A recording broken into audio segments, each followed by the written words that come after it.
He liked to volunteer at the psych ward of his local hospital. His real job was a stockbroker, but the stress got to him sometimes and he needed an outlet. In the past, he turned to booze to relieve the pressure, but that hadn't taken him to places he'd hoped he'd never have to revisit. He didn't know why it helped him so much being in the hospital. He didn't particularly like the crazies they made him work with. In fact, he thought most of them were beyond help. He supposed it was really Anna that kept him coming back. Anna was just a little girl, maybe 10 or 12 at the most. She shouldn't really have been in the ward with the adults, but his small town wasn't wealthy enough to have separate housing for minors. He felt sorry for all the kids who had to bunk with these terminal whack jobs, or he would if Anna weren't the only one under 35. That just made it sadder, he supposed. He felt the need to protect this little girl from the frightening company she kept, so he promised himself never to leave as long as she was there. Anna was probably the least screwed up person in that hospital. She had terrible anxiety anytime she left the building. They say if she left, she'd probably die from the shock of it. The only thing that seemed to make her feel better was talking, so he talked to her for hours on end, even about the most inane topics. He felt a need to know everything about her, a need that transcended what should have probably have been suitable for their relationship. But Anna seemed so happy when he talked to her. He could never bear to leave her for long. The only subject they avoided was her reasons for being in the ward. He felt that if there was a reason, she would tell him in her own time, and that if he pushed her, he might break the connection they had with each other. Their bond had been growing stronger every day. They were almost close enough to be brother and sister, so close that he no longer pretended to be working in the hospital. He quit his volunteering gig and came in every day, just to be with her. He seemed to even be helping with her anxiety, until one day he found her curled up in a ball under her bunk, sobbing quietly to herself. When he asked her what was wrong, she finally told him why she was in the hospital. She and her mother had been in a car accident with a drunk driver. Her mother died as a result, and she had to be hospitalized. She hadn't talked for months after that.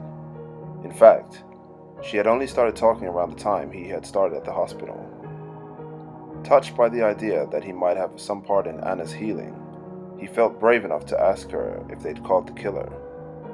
She told him that they hadn't, and that was why she couldn't leave.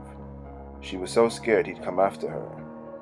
He tried to comfort her, tell her the drunk driver wouldn't even remember her, but nothing helped. Finally, in desperation, he promised to kill the driver if he ever managed to get close to her. That got Anna's attention. Although she was shocked at the statement's brutality, it at least got her to stop crying. The rest of the day went on as normal, but he decided that he would talk to Anna's doctor before he left. He hadn't talked to the doctor before, but everyone around the ward knew him, so he felt no qualms about introducing himself. When he asked about Anna, the doctor seemed extremely keen to hear what she'd said. Apparently, no one knew why she was in the ward in the first place. They'd just found her wandering, bloody, by the side of the road. Surprised, he told the doctors Anna's story. At the end, the doctor leaned back in his chair and sighed. Richard, what you're telling me is very serious. There isn't anyone named Anna in this ward. You had a nervous breakdown recently, and have been coming to the hospital for psychiatric sessions. However, you've been getting worse, not better. For the last month, you haven't left the ward. Tell me, Richard, do you remember when the last time was you were at work? It was a stupid question. Of course No. He'd taken some vacation time off to spend with Anna. How had he forgotten that? The doctor shook his head. You were forced to take psychiatric leave. We believe you had some sort of traumatic event, one that triggered your breakdown and subsequent hallucinations. From what you just told me, I'm inclined to believe that you were responsible for an accident while drunk driving. He sat there, frozen in shock. This was impossible. He'd quit drinking right about when he started at the ward. No. He couldn't have, but it was rushing back. The erratic light from the headlights as he swerved, the screech of the rubber as he saw them, the one, frozen second, where he saw a 10-year-old girl screaming from the back seat.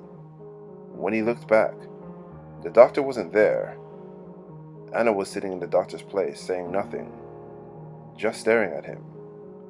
He stared back for a second, and then had to look down. He felt so guilty.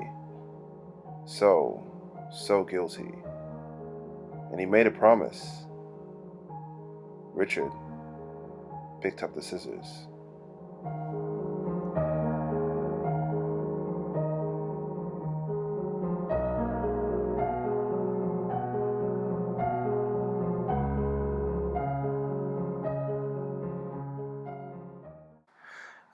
Hey guys, thank you for listening to the video. I appreciate all of you checking it out and subscribing to the channel and liking the videos.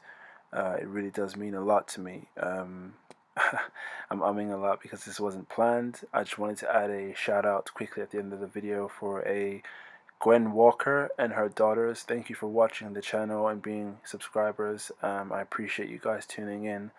And this is kind of something I want to make, kind of do going forward with the videos, just giving a shout out to anyone that, supports the channel and sees it growing and getting bigger. With that said, how we're going now, I do appreciate everyone that's subscribed to the channel and has liked the videos and shared it with friends and family. I am fairly new to this, so I appreciate your support and your patience with everything. As for the videos, guys, you can see that we've made a change from the animated image to more creepier kind of images, I guess you'd say. And this is because there was a large demand for creepier images rather than the anime. And I know most of you understand why the anime was incorporated into the channel, but it's all about growing and making it a channel that you guys would love to tune into after work or after school or anything. So I take constructive criticism and I kind of implement it as best I can to kind of make the channel something you guys are happy to tune into. So again, constructive criticism is welcome. I appreciate everyone that leaves comments on the video, and I hope that I can do the channel justice by taking on board what you guys are saying. Yeah, so this was raw, as I say. I apologize if it sounds a bit weird, but thank you again, and I appreciate each and every one of you who are subscribed to the channel and are watching religiously.